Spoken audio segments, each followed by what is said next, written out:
gonna stop when they do what they do. And now I feel like taking off, find a place with a view. The pain is never gonna stop if it's controlling you. I know that time can...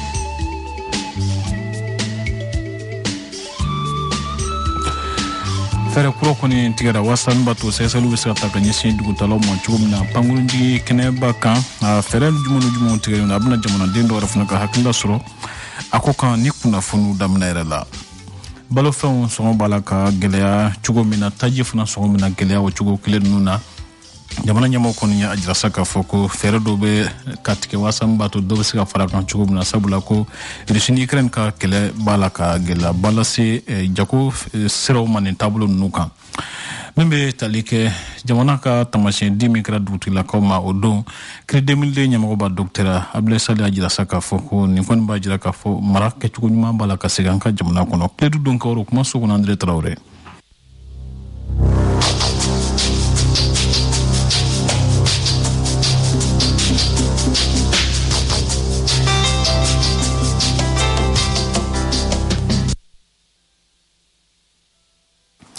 Lewana ambio fo ninga ko mando ka dungudu timna jakku son bi arabadu je kalo klem ko samba fla anim ko donki waru keneka o membe taleke bana model ni on hakina ya kene bituga siki la dala Kassim Traoré alefe ma flisunungu ndunte an feya benge aw bamana ne ko ali ma kolon dombe jamana jofana biti ise mi ye wati mi ibo ke benge ko ka mara segiso dugutigiu kafotigiu kintigiu ko ka faso masiri do di uluma o ka ke tamasien ye uni bonya mi nga kan korole joro mun tumbu bolo benge ku kwa ota ko yasa jamana abisega lafia tugomi fleni galama mana tinyana dugu kono o be kana mbolo mine kani yere soro fo Bamako cour d'appel la ya tuguni benge mara kama boli mara segiliso beje fanga benge mini jemu fanga ni benga fanga ni site kelenye ni beko ko nyefoli angu ngam preselendo anga joro soro ka do soro ko blango alnama ke maye tuguni sabula mingaleno ka anga beya famia gela anga jamana kona ya benge oye ka fo mauka anga donga fo ko minye beya yi jamana no obake ibika korole laje je yiri wali ni je tali nya ko fana laje ka do ika soro yi munye ika siniye sigi sika ta mina benge ibika beya keni oye beya ko gwakulu saba afolo oye iyere yi ika tabulo ni ka tabiao ika manifia kechugo iko uludo benge aflana nye munye oye soroyi soromi ni yo kep mami ko don ka fo kirise ka onyini ka yiriwali bara kenu oye ibe politiki ko do ala oya sabana nye ya sa dengene mo ka nyini uluka bla uka dongo strafe jamana absega yiriwa tugomi anyo ko sembla nyese nye benge kankari alati kata fransika ofei uluka saria suma mbe kanota ko strogo ankuna anga tapia tala anga dabulo tala anga koralentala ama miri ka donga fo bibina miye beya ye matido alati benge be je tugu taka alaje bela jele ni ka hakeudo bela jele ni ka ko famia tugodo wa bela jele nkreno kika tabia olu matrafa benge kango be ola warko be ola alni o bela jele masega nyesoro anyere konba anyere domuna ama anyere yefe mununa anganga ulu matrafa yasa anga beya abe nafanya anye benga muna onti sega tanye muna onti sega yiriwa sabula bela jele bulu bikafo ale ni minga kan minga ngake aleye ni ale bulu te ala mama mana na no obna na keka nye benge jebike oma otoga obitien miye lagosiliye haklite sega sigifio kafo anga jamana konona ola ko miye jamana koye ka be fen bala jelen sanfe benge kitabu tigite tlenga fo ko miye faso kanu ye benge ko alabato dodo ni oye cheye muna munu me joro nyinike muna munu me yere nyinike muna munu me togo nyinike muna munu me yere ko foke ulutu umiru lo ka donga fo ko bela jelen sega ke ko ko bɛ ala lajɛlen kɛli man ɲi ko wa fana ko jamanadenw ni hakɛ ka kan o hakɛ ɲinini o tɔpɔtɔli yiriwali baaraw kɛli bɛnkɛ an dɛsɛn bɛ ka o ye fanga o fanga nana ni a ye kuma mugu ta n'a y'i yɛrɛ fɔ k'i yɛrɛ majamu n'a taara se ɲɛfɛ bɛnkɛ a bi jɔ mun na sabula musaka ma ɲini siniɲɛsigi ma labɛn e m'a ye n'i ye anw ka sira o sira ta i b'a ye k'a fɔ majɛ b'a la kiiriko bɛ ten kalanko bɛ ten n'i ye dɔgɔtɔrɔsoko ye o bɛ ten adamadenya yɛrɛ tɔpɔtɔli k'a yiriwa ka se ka taa ɲɛfɛ bɛnkɛ ɲɛ tɛ se ka sɔrɔ a la sabula an donna bɛɛya min na an m'a faamu an b'an ka hakɛw ta an b'an yɛrɛ dɔn k'an yɛrɛ jateminɛ k'a dɔn k'a fɔ ko fɛn kun b'anw yɛrɛ bolo min bɛ se ka an mago ɲɛ ka tɛmɛ nin bɛɛ lajɛlen kan bi ni dugutigiw ta sera ka sen sɔrɔ ni alimamiw ta sera ka sen sɔrɔ ni diinɛ ɲɛmɔgɔw ta sera ka sen sɔrɔ min ye jeliw ye ani seko ni dɔnko tigilamɔgɔ wɛrɛw n'olu fana sera ka sen don nin ko ninnu na bɛnkɛ an k'a dɔn k'a fɔ ko an bɛ cogo min maa wɛrɛ bɛɛ k'an ka yiriwaliw kɛ k'an ka cɛsiriw kɛ yaasa an ka jamana bɛ se ka taa ɲɛfɛ cogo min o de ɲɔgɔnna tɛ.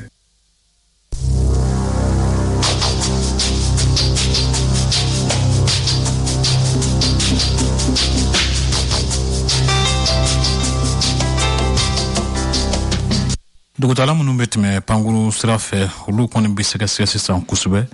a fɛɛrɛ kuraw kɔni sigira sen kan kabi Kɔdiwari kɛlɛcɛ 49 min na pankurutigi kɛnɛ kan Bamako yan nɔ jamanadenw ka hakilila ye jumɛn ye nin ko kan an ka dɔw ka sira lamɛn Mahamadu Kani ka kuma bara la. Ne tɔgɔ Adama Sisoko. Non, sécurité renforcera ça, on y en a yɛrɛ kosɛbɛ quoi. Parce que avant sécurité foyi kun tɛ. Mais actuellement la Kɔdiwari ka nin ko in kɛlen, sisan kɔni sécurité renforcera yɛrɛ yɛrɛ.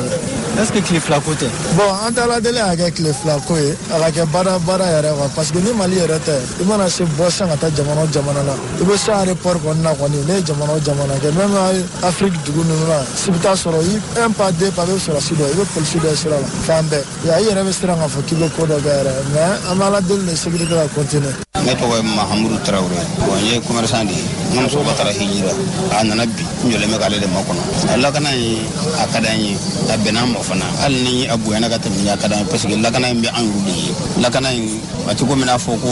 sɔrɔdasiw ni polisiw ka juguya don. Ni lakana sabatira an bɛ hakili bɛ sigi. U nakun y'an yɛrɛ de ko ye. Mais an bɛ min ɲini u fɛ hali ni nin waati in tɛmɛna k'a fɔ ko mɔgɔ dɔw bɔra Ivoire ka na siga kɛra olu la tiɲɛ don. Mais hali ni nin waati in tɛmɛna u k'u bolo jigin parce que aéroport ninnu ni dɔgɔtɔrɔsoba ninnu ni kalankɛyɔrɔba ninnu ani impôt ninnu ye yɔrɔ ye yɔrɔ minnu bɛ yen ni jamana niw don. Bon, mɔgɔ man ka don yen komi n'a fɔ i bɛ ka circuler dugu kɔnɔ ten simplement o man ka kɛ. N'i bɛ don i kan ka ɲininka i bɔra min i ka pièce bɛ min i tɔgɔ ye jɛni i bɛ na mun na. Bon maintenant ni o cayara yɔrɔ la i tɛ se ka don ni sɛgɛsɛgɛli tɛ bon kojugu kɛlɛ yɛrɛ bɛ siran ka na hali n'i bɛ na i t'i jara n'i sɛgɛsɛgɛli i b'a ye i sidɔn ka di quoi. Mais ni sɛgɛsɛgɛli fanga dɔgɔyara hali dutigi ye n'i ka sɛgɛsɛgɛli fanga dɔgɔyara bon ɲɛni caman bɛ kɛ dugutigi b'a kalama. Bon n ka du taabolo ka ɲi bi o kɔrɔ tɛ k'a fɔ n tɛ ɲininkali kɛ o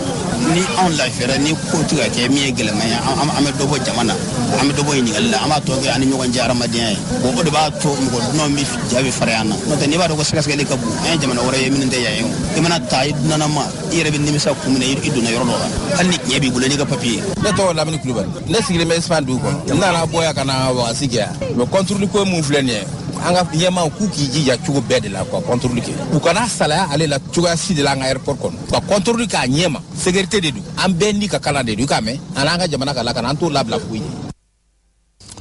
O kɔfɛ sa yɛrɛwolo début sur les remparts min ye kulu min b'a la ka cɛmancɛ fanga ɲɛmɔgɔw senkɔrɔma don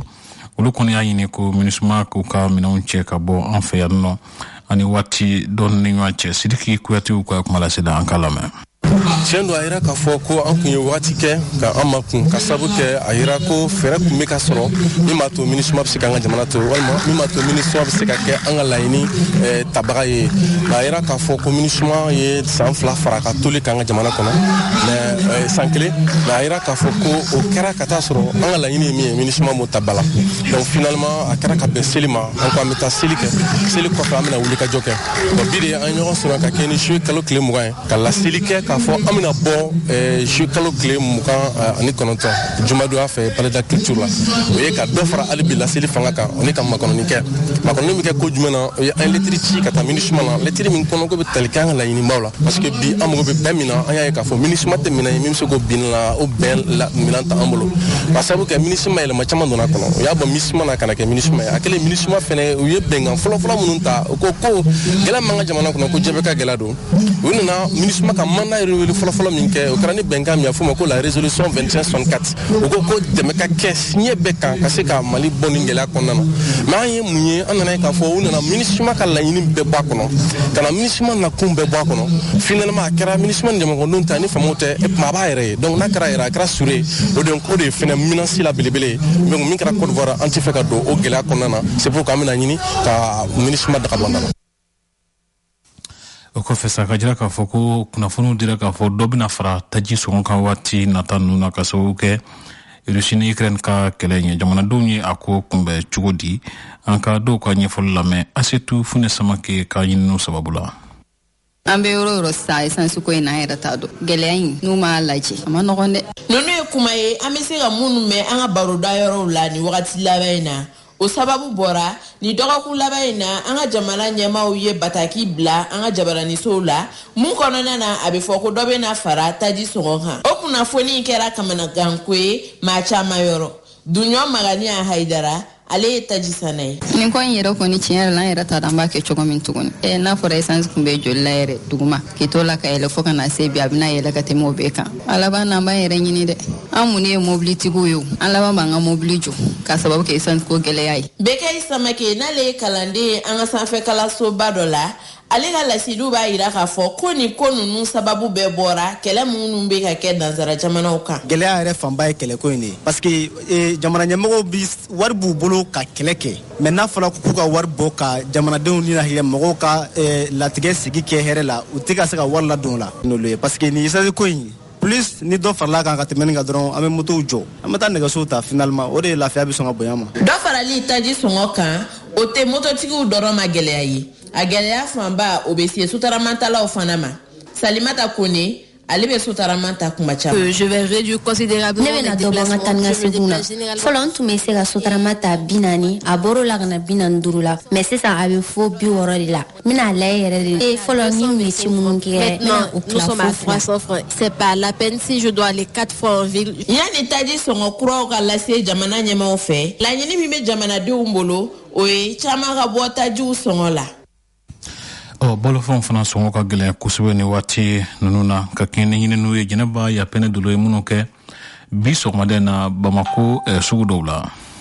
Kabi wagati damadɔ jateminɛw y'a yira k'a fɔ dɔ farala sumaw olu sɔngɔ kan fo n'a bɔra tulu la n'ale bitɔn n'o bɛ sɔrɔ sisan 4,900 na. Dawuda Tolo ale ye feerekɛla ye. Tulu yanni seli kɛ an kun bɛ tulu feere 5,200 mais sisan an bɛ tulu feere 4,900 o ye 20 litres ye bon 5 litres an b'a feere 1,450 o ye 5 litres ye. Sukaro kɔni gɛlɛyara bon sukaro sisan sukaro ye kuma a sɔrɔ man di yɛrɛ de sukaro Mali sukaro bɛ feere 600 an bɛ yɔrɔ min na sisan o fana a tɛ mɔgɔ a tɛ mɔgɔ caman bolo mais jɛman in an b'a bɔra feere 6,400 bon kilo la a bɛ 440 de don parce que n'i ye sukaro san 6,400 n'i y'a feere 130 la o bɛ bɛn 6,500 de ma pour i ka dɔɔni sɔrɔ la i ka feere 135 140 awɔ bon ne yɛrɛ bolo Mali sukaro in jɔlen don o de ye jɛman in gɛlɛya dɔɔni. Aisha Tolo n'ale feerelikɛla ye ale y'a yira k'a fɔ sukaro sɔrɔli gɛlɛyara kosɛbɛ k'a d'a kan a sɔngɔ yɛlɛli ani fɛnɛ a dilanni fanga dɔgɔyali sababu la. Donc comme sukaro tɛmɛna an tɛ ka sukaro ta parce que minɛn ninnu bɛɛ ka gɛlɛn a bɛɛ de gɛlɛyalen don ni mɔgɔ min ko a ma gɛlɛya dɔrɔn an bɛ ɲɔgɔn nɛgɛ de la sinon a bɛɛ ka gɛlɛn tulu ka gɛlɛn nɔnɔ ka gɛlɛn sukaro ka gɛlɛn tile 2 in na de dɔɔni bɔra tulu la n bɛ se k'o fɔ sinon tulu kun taara fo 5,400 na mais tile 2 in na kɔni a jiginna dɔɔni i m'a ye wa bon nɔnɔ o bɛ ka dɔ fara o kan hali sisan malo fana dɔ bɛ ka fara kan hali sisan foyi ma bɔ olu la olu bɛ ka gɛlɛya nɔnɔ bon ne kɔni bɛ nɔnɔ kilo feere 560 a bɛ se ka kɛ yɔrɔ dɔ la 600 de don a bɔrɔ ye 13 ni 500 bɛ yen hali 14 nɔnɔ bɛ yen o bɛ ɲɔgɔn ɲɛ nɔnɔ bɛ ɲɔgɔn ɲɛ sukaro tɛ ka ye yɛrɛ de a tɛ ka ye an tɛ ka sukaro yɛrɛ parce que an bɛ sukaro an kan ka sukaro ta yɔrɔ o yɔrɔ an tɛ k'a ye t'a dɔn u bɛ k'a dogo de wa ne kɔni tɛ a ko ɲɛ dɔn. Feerekɛlaw ani sannikɛlaw olu y'a ɲini jamana ɲɛmɔgɔw fɛ u ka wuli ka jɔw boloda walasa ni sumaw o bɛ se ka sɔrɔ nɔgɔya la cogo min na. Jɛnɛba Yapɛnɛ Dolo ale ka ɲɛfɔli tun ye dɔgɔkun daminɛ na an ka jamana marabagaw ye jamana ka tamasiyɛn dɔw di dugutigilakaw ma Bamako yan ma 60 jate ye a sɔrɔ Dr Ablesal Kiri 2002 ɲɛmɔgɔba ale y'a jira k'a fɔ nin b'a jira k'a fɔ mara kɛcogo ɲuman b'a la ka segin an ka jamana kɔnɔ an ka lamɛn. a bɛ san 30 bɔ dɔɔni fa Ablaye Sall n'ale kɛra ministre ye an ka jamana kɔnɔna na Amadu Tumani Ture ka fanga waati ale ye wuli ka jɔ kɛ ko fo mara a ka segin so yaasa dugutigiw kafotigiw min ye kintigiw ye u bɛɛ lajɛlen ka bila u ka hakɛw kɔnɔna na sɛbɛn dɔ koro la san 2016 san o lawaleyali baara a kuntala janyana Ablaye Sall a y'a yira k'a fɔ ko sɛbɛn min taara a nisɔndiyalen don a ko la bi a bɔra masa ala de fɛ a ko ka lawaleya colonel Assimi Goïta tile la donc colonel Assimi Goïta fo a n'a jɛɲɔgɔn u ka baara ɲuman ni ko baara ɲuman parce que u y'a ɲini k'a faamu u y'a faamu u b'a fɛ k'a lawaleya donc o foli fo ka ko fanga ka sigi so i ko fanga ka sigi so fanga n'a sigilen bɛ fɛn dɔw kan n'o ye Mali drapeau ye ni Mali drapeau taara kɛ dugutigiw bɛɛ ka du kɔnɔ o kɔrɔ Mali seginna dugu ma a seginna dugudenw ma parce que jamana in kɔnɔ n'i bɛ hali démocratie ni fɛnw dilan i k'a dɔn dugudenw b'a fɔ de u m'an jate n fana t'u jate u bɛ se k'a fɔ u y'an jate an fana b'u jate anw ma deli k'an da ka sinɔgɔ k'a fɔ ko nin don tɛ se mais n'a don sɛnna doniba de fana filɛ ka sigi non seulement anw kun mais maliden bɛɛ kun maa minnu sugandilen filɛ nin ye ni olu kan ka kɛ kintigiw ye u ni dugutigiw ka baara tɛ kelen ye nka jumɛn de laɲininen don u fɛ sɛbɛn kɔnɔna na jɔyɔrɔ fɔlɔ a bɛ wele tubabukan na mission de service public c'est-à-dire état kan ka baara kɛ o de kan k'i janto la u ka dugu kɔnɔ filanan bɛ yen nafolo ni fɛn minnu kan ka ɲini l'impôt ni taxe ni fɛnw u kan k'u ka communes dɛmɛ pour que u bɛ se ka sɔrɔ cogo min ka don da la da min b'a to communes ni villages bɛ se ka bɔ nɔgɔya la sabanan bɛ yen mun b'a jira k'a fɔ o de kan ka ni bɛnbaliya bɛ dugu kɔnɔ o de kan k'i da kuma la ka ko ɲɛna fo ka gɛlɛya in wuli ka bɔ yen i tɛ se k'o kɛ fana ni dɔnniya don k'i la n'o y'a sɔrɔ an ka sigidaw la duguw tutigɛbaw bɛ yen gouvernement ka sɛbɛn in ale tɛna olu bɔ u jɔyɔrɔ la nka min ye kintigiw sugandili ye i n'a fɔ Bamakɔ n'a ɲɔgɔnnaw kɔnɔna na o kan ka kɛ bɛrɛ min kɔnɔna na sɛbɛn ye o dantigɛ dɔnni fa Ablaye Sall a bɛ dɔ ɲɛfɔ an ye o ko la ni i b'a fɛ sisan ka kintigi ta Amdalaye a bɛ kɛ cogo di n'a bɛ ta Amdalaye dugutigiw bɛɛ de bɛ wele ou bien u ka lasigi olu bɛ wele assemblée générale la commune 4 maire ka représentant bɛ kɛ ou bien ale yɛrɛ bɛ kɛ yen gouverneur ka représentant bɛ kɛ yen ou bien ale yɛrɛ bɛ kɛ yen donc dugutigi bɛ sugandi a bɛ sugandi yen fɛ Amdalaye tabiyaw kan o de bɛ wele ko les juges de tradition n'a taara PV bɛ dilan papier bɛ dilan o papier bɛ taa commune na n'a taara commune na mairie tɛ se ka foyi b'a la tɛ se ka foyi fara a b'a lajɛ a ka militant ye mun ye a bɛ se k'o sɛbɛn kɛrɛfɛ mais a tɛ se ka fɛn b'a la a tɛ se ka fɛn fara a b'a ci gouverneur ma dɔnni fa Ablaye Sall ka kuma na min ye jɔyɔrɔ min n'o bɛ dugutigiw bolo a ma faamu de n'o tɛ n'a faamuna lafiya dan don bɛ kɛ ko kelen de f'i ye tubabuw ye nin faamu joona n'i ɲininka sisan ko est ce que mɔgɔw b'a dɔn poste ni mun filɛ nin ye Ɲare la a sigira yen mun kama mais k'a sigira yen tubabuw tile de la a sigira yen de pour que Ɲare la dugutigiba a kana bɔ a ka so k'a bɛ taa poste ba la donc ni courrier fɛn fɛn cira ma a bɛ taa o poste nin la n'a bɛ courrier ci a b'a bila ka taa o poste nin la ale tɛ bɔ ka taa maa si fɛ mais a bɛ se ka kintigiw ci u ka baara kɛ donc o kɔrɔ an bɛna o baara bɛɛ de daminɛ kintigiw ani minnu ye tu tigɛ u ka baaraw tɛ kelen u jɔyɔrɔw tɛ kelen n'o y'a sɔrɔ waleya in a talen don ka sɛbɛn kɛ a la bi an ka jamana fɛ a lawaleyali tɛ taa fiyewu fo jamanadenw la faamuyali kɔ sabula o de la a tɔnɔ bɛ bɔ kosɛbɛ i n'a fɔ Ablaye Sall bɛ a lakale an ye cogo min fali donna n ka foro kɔnɔ an ye ɲɔgɔn minɛ o kuma bɛ taa se fo cour suprême o bɛ se ka kɛ cogo di parce que an ye ko kelen fana kɔlɔsi an bɛ san 30 nin baara in na an ye ko kelen fana kɔlɔsi dugutigi bɛ yen mais i b'a tere o dugu kelen kɔnɔ dugutigi ye dugutigi 20 ye ni ko dugutigi 20 don mun na ni kuma ni wulila bɛɛ b'a den dɔ wele ou bien a beran dɔ wele o bɛ Bamakɔ yan o bɛ jɔyɔrɔba la i ye mɛ ka kuma f'u ye i ye faamu donc a kuma bɛ bɔ dugu kɔnɔ ka na Bamakɔ yan o de y'a to a bɛ taa kubetaw ni fɛnw mais n'a fɔra désormais ni problème ni conflit kan a man kan ka bɔ dugu da fɛ a bɛ ɲɛnabɔ yen n'a ɲɛnabɔra yen o y'a bannen a tɛ yɛlɛn ka taa yɔrɔ nin waleya min kɛra dugutigiw ye o bɛna jɔyɔrɔba di u ma Ablaye Sall ka fɔ la a tɛ foyi tiɲɛ u ni mairie maaw ka baara la sabula sɛbɛn min kɛlen don ka ni yamaruya di dugutigiw ma o pereperela tigɛlen don ka dugutigiw ka baara k'o ni maire k'olu ta bɔ ɲɔgɔn na pewu o kɔfɛ sa jamanaden n'u hakilila di nin wulikajɔ kura in kan an k'olu ka seeraw lamɛn bonya min kɛra a ɲɛna a jara maliyɛn caman ye an ka cɛkɔrɔbaw mago tun bɛ na u mago tun bɛ na a mɛnna cɛkɔrɔbaw mago tɛ wari la u mago tɛ sanu la c'est à dire u ka bonya dɔrɔn u ka bila jɔyɔrɔ la an bɛ se k'a dɔn nin ye dugutigi ye ni ye quartier tigi ye i bɛ taa dugu dɔ la i tɛ tigi yɛrɛ sɔrɔ dugu la o kɛra Asimi nana kɛ même si ni ATT a daminɛ ale ma se k'a kɛ IBK nana ale ma se k'a kɛ Asimi y'a kɛ vraiment a diyara a ɲana et puis ani folikan parce que ni autorité traditionnelle ninnu ka confiance sɔrɔ i b'u ka population u ka sigida maaw bɛɛ ka confiance de sɔrɔ donc n'i sera k'u ka danaya sɔrɔ donc o fana bɛ se ka kɛ sababu ye nin kɛlɛ jugu in kɔnɔna na an bɛ se ka victoire sɔrɔ kosɛbɛ. An ka jamana ɲɛmɔgɔw ye bonyamasegin kɛ ka taa an ka dugutigiw ma n'o y'an ka quartier ɲɛmɔgɔw ye. U ye bonyamasegin kɛ ka taa an ka dugutigiw ma vraiment a bɛnna an jamanadenw ma. An bɛ se k'a fɔ nin ye ni siɲɛ fɔlɔ ye ka kɛ Mali kɔnɔna na ka d'a kan u y'a ye k'a fɔ dugutigiw bɛ jɔda min na jamana in kɔnɔna na dugutigiw fana ne y'o fana sɔnna ka taa u y'a ye k'a fɔ depuis transition fana nana kow bɛ ka yɛlɛma su ani tile c'est vrai k'o fana sɔnna ka donc nin wali ɲuman dɔn baara in an t'a fɔ ko nin ka kɛ a ka danni ma a ka continuer nin bɛ mɔgɔw encourager de ka dɔ fara faso kanu kan a bɛ mɔgɔw encourager ka dɔ fara jamana baara kan. Bibi da n'u ye fɛn min kɛ n'u ye fɛn min fɔ a bɛ komi État yɛrɛ fana mɔgɔ dɔ y'a fɔ donc o ye barika donnen u ka ko la nka min bɛ nin ko in na o de ye mɔgɔ ninnu u kana kɛ k'u utiliser ka kɛ élection min nata bi k'u kɛ jamana marabagaw ka piyɔw ye villagew kɔnɔ sabula a fɔla mɔgɔw dɔw bɛ ka ɲini k'a fɔ autorité minnu filɛ an kunna k'u ka kɛ cɛbɔ ye candidat élection nata ninnu dun de filɛ ka dugutigiw ka jɔjɔ ta ka d'u ma ka papier d'u ma ka drapeau sur u ka so et puis musakanin dɔ bɛ na d'u ma fana u ka baara kɛ mais n'i y'a lajɛ i b'a ye k'a fɔ ko n'a fɔla ko nin autorité kelenw ka tila ka kɛ présidentielle nata cɛbɔw ye donc a bɛ komi sisan u ye terrain préparé u ka gagner la u ka présidentsigi la donc u y'a kɛ o kama n'u sɔnna u ma sɔn k'u présenter ou bien u ma sɔn ka fɛnkɛ kɛ u y'a kɛ k'a fɔ a bɛ kɛ komi vraiment u y'a kɛ jamana yɛrɛ de kama donc o de y'a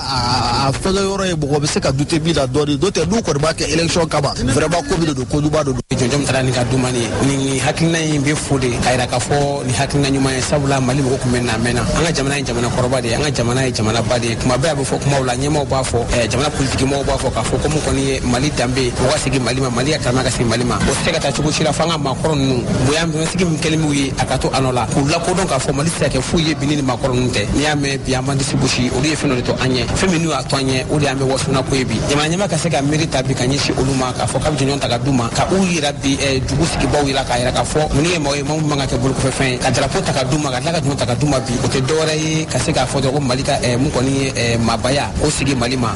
O hakilina ye an bɛ président de la république fo kosɛbɛ nin hakilina in na ka d'a kan depuis bi tɛ yɛrɛwolo yɛrɛ ye fɛn dɔw sɛbɛn k'a bila ka taa k'a yira mɔgɔw la k'a fɔ que an ka dugutigiw n'an ka chef de quartier ninnu bɛɛ lajɛlen an seginna so de parce que yanni nazara yɛrɛ ka na anw fɛ yen an ka dugutigiw n'an ka mɔgɔw ninnu olu de tun jɔlen don ni jamana ye olu tun jɔlen don ni duguw ye olu hakilinaw ni fɛnw de bɛɛ kɛ ka na ye bi k'a fɔ que président de la république ni gouvernement ye hakilina sɔrɔ ka nin kɛ anw kɔni anw se nisɔndiyalenba don ka o mɔgɔ ninnu don ba la kosɛbɛ k'a yira k'a fɔ ko an ye farafinw ye tagabolo de b'anw na. O kɔfɛ sa farikoloɲɛnajɛ kunnafoniw siratigɛ la teliya la ne bɛ tali kɛ fédération malienne de football kɔni ye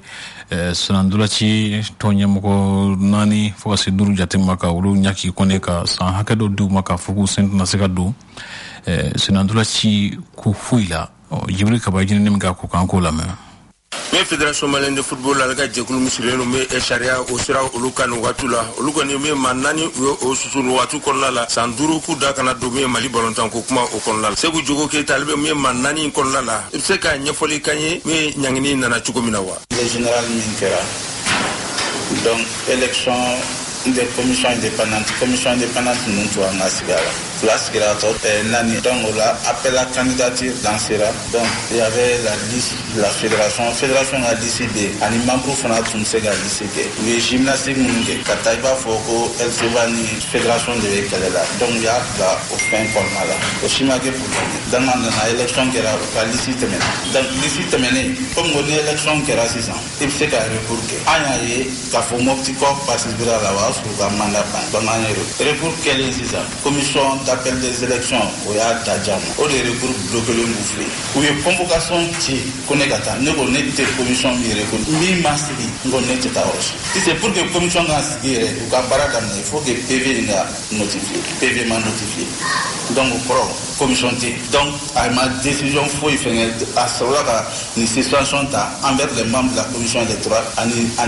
ne yɛrɛ ko ne t'a ko complicité ne de ka décision bi rendira à ma faveur akanga Sekou Diogo Keita foma ko recours amna recours do ni commission kamado na tawlawa Odi suspension commission munere tisa commission munbe invalidé odi dugulembe secrétaire général mais les flana abala bo namala bo jala abala bo ya odi mettre nepta traîner abeta akanga la boromina abala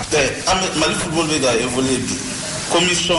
juridictionnelle nous c'est déjà dossier que les bêtas là ça va